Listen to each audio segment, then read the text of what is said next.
Celsius Network custody clients tap lawyer to reclaim $180 million. The account holders represent 4% of the assets locked up at the bankrupt crypto lender. Customers who held cryptocurrency in custody accounts at Celsius Network, the bankrupt trading and lending firm, have banded together to hire legal counsel in a bid to get their money back. The custody claimants, who account for about $180 million, or just 4% of the overall assets locked up in Celsius, are enlisting the services of Kyle Ortiz, a partner at the corporate restructuring firm Togut Siegel & Siegel, LLP. This ad hoc group has grown to more than 300 members in the weeks since the first bankruptcy hearing and has raised close to $100,000, the retainer for its legal representation. Everyone is signing engagement letters as we speak and have 93 to 100K committed. I have no doubt we will get there, David Little, one of the organizers of the custody account ad hoc group, said via direct message.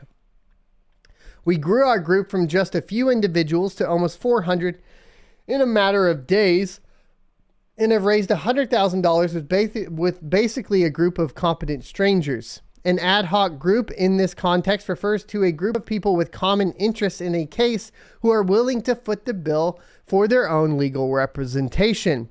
Unlike Celsius clients who deposited funds in the company's high-yield earn product, custody clients didn't collect interest. They used Celsius for storage, not to put their money to work. The groups also differ in that the earn users appear to have signed away the title to their crypto assets, according to the firm's terms of service, of course. Whereas custody clients, the title of the assets remains with the wallet holder. The now underway bankruptcy hearings of Celsius, which froze customer accounts in June because of a $1.2 billion hole in its balance sheet, invites a contest among specific claimant types, including regular customers, major institutional creditors, and equity holders.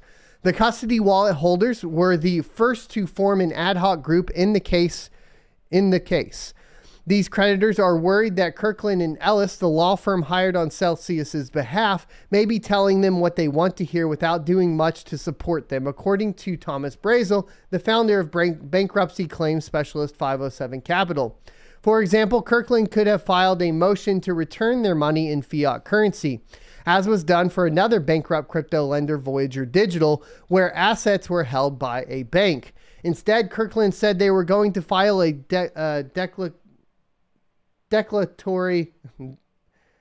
declaratory judgment, there we go, for the court. I have kids knocking at the door. I gotta go check on them.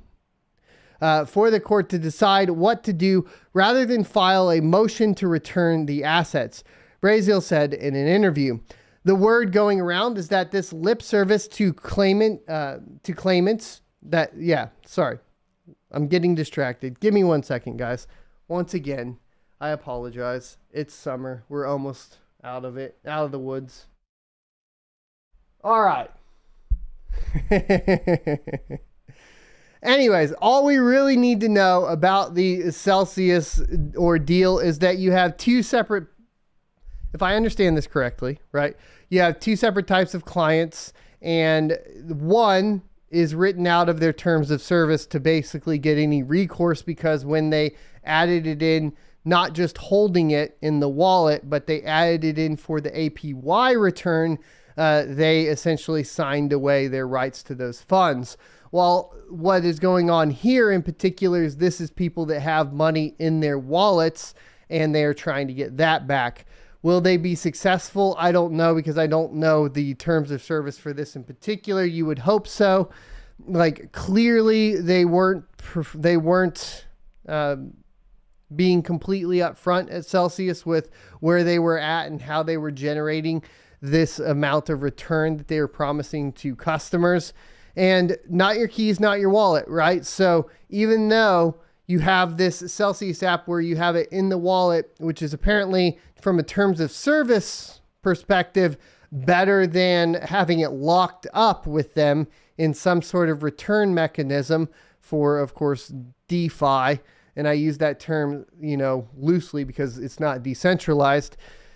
it's still better to hold your funds in a wallet you control the keys to, because then at that point, this would have never been an issue for these users. There is an amount of personal responsibility that goes along with crypto. And like we've talked about, like cryptocurrency does offer individuals great power over their finances. And once again, with great power comes great responsibility. Thanks for checking out this clip from the Crypto Mining Show. You can check out the full episode here or more crypto content down here. Also, I'd like you to check out my locals page at sonofatech.locals.com, where you can become a member for free or choose to be a $5 a month supporter that unlocks additional content.